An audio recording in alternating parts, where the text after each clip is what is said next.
Inireklamo na sa Albay Prosecutor's Office si Daraga Alba Mayor Carl Win Baldo at 6 na iba pa para sa pagpatay kay Ako Bicol Party List Representative Rodel Batocabe at kanyang police escort.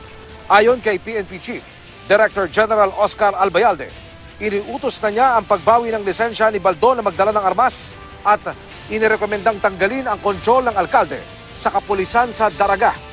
Si Baldo ang itinuro ng PNP na mastermind sa pagpatay kay Batocabe noong December 22.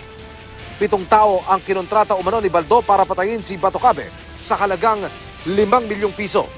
2 sangkot umano sa pagplano ng pagpatay ang hawak ng mga pulis.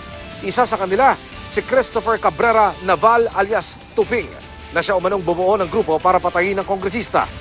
Hawak din ng mga pulis ang isa pang testigo na sangkot sa inisyal na pagplano pero umatras daw bago naisagawa ang krimen. Bukod sa reklamong murder, naharap sa reklamong frustrated homicide si Baldo at 6 na iba pa. Ikinatuwa naman ng pamilya Batocabe ang pag-usad ng investigasyon.